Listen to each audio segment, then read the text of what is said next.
मिठा क्षीर चितौ पिठा देखा बहुत सुंदर पाटी की बहुत भल लगे नरम कौलिया होती। नमस्कार आपण समस्त को संध्या रोषे चैनल को स्वागत।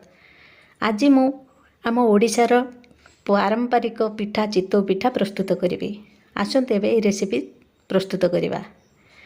मु गोटे कप घरे थिबा अरुआ चाउल नहीं आपण बासुमती चाउल नहीं पारे। चाउल रे पानी दे भल भाव चकटी तार मयला पानी बाहर करदवा। तापर पानी दे चाउल को 4 ରୁ 5 घंटा भिजाई नवा। चाउल भिजी जाइए 5 घंटा पर चाउल को धोई नहीं हाथ रे दलिले चाउल चूना हो जाउची। गोटे फाड़ नड़िया कोरा चाउल रे दे देबा। चाउल आ नड़िया को भल भाव गोलाई नवा। चाउल बाटिया पई एक मिक्सचर जार नहीं। मिक्सचर जार रे चाउल और नड़िया मिश्रण को दे देबा। अल्प पानी दे चाउल को भल भाव बाटिबा। प्लेन करी बाटिबा। चाउल व पट्टा को गोटे बाउल को बाहर कर नवा। मु गोटे कप अरुआ चाउल को 2 थर बाटी। चाउल बटा मोर प्लेन है ताको साइड रे रखिबा। एबे गुड़ आउ पानी की दे फुटाई तार रस प्रस्तुत करिबा। मु गोटे चमच गुड़ बा 50 ग्राम ओजन रे हेबो गुड़ नहीं। हाफ कप पानी दे ताको भल भाव फुटाई नहीं। गुड़ फुटीगला ठंडा करी बाटिक रखिथिबा चाउल आनरे छांकी देबा। छांकीबा द्वारा गुड़ रे थिबा ओलिया बाहर जीव। तापरे चाउल आण आउ गुड़ भल भाव मिसाई नवा। गुड़ पानी की आमर मिठा चितौ पिठा पई बेटर प्रस्तुत हो गला। स्वाद अनुसार गोटे चमच लूण दबा। लूण देकी चाउल राण को गोलाई नवा। एबे गैस रे पैन बसाइबा मीडियम आंच रे गोटे चमच देसी घी दबा।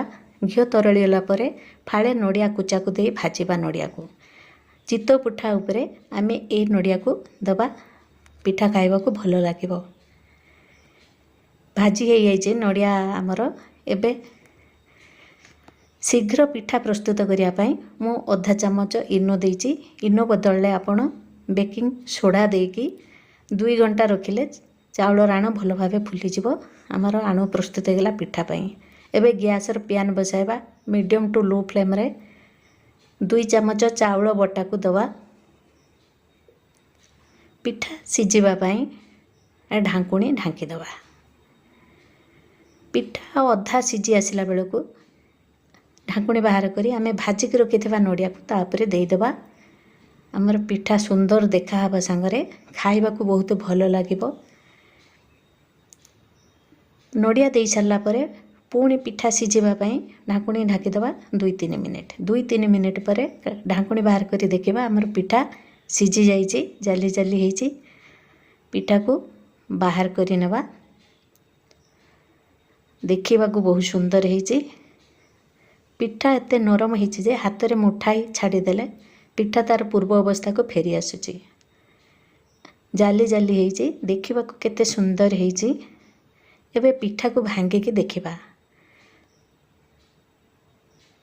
भांगी की देखिले आमे पिठा भीतरटा केते सुंदर जाली जाली होइछि। केते नरम होइछि। एबे ई नरम पिठा को आमे क्षीर रे दबा। मु क्षीर को आगे फुटाई नैथिली। गैस रे पैन बसाइछि मीडियम आंच रे। क्षीर को टिके उषुम करी नेबा। उषुम हो गला पर क्षीर तैयारी करी रखिथिबा चितौ पिठा को क्षीर रे दे देबा। क्षीर रे भिजी जीवो पिठा नरम आ स्वादिष्ट होई जीवो। आउ अधिक टिके स्वाद लागिबा पई मु 2 चमच महू देइछि। महू देले पिठार स्वाद अधिक होई थाए। आउरे केते नरम आउ सुंदर होइछि।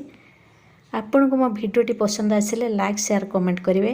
आपण मो चैनल नुआ होइतले सब्सक्राइब करबा भूलिबेनी। रहिली धन्यवाद।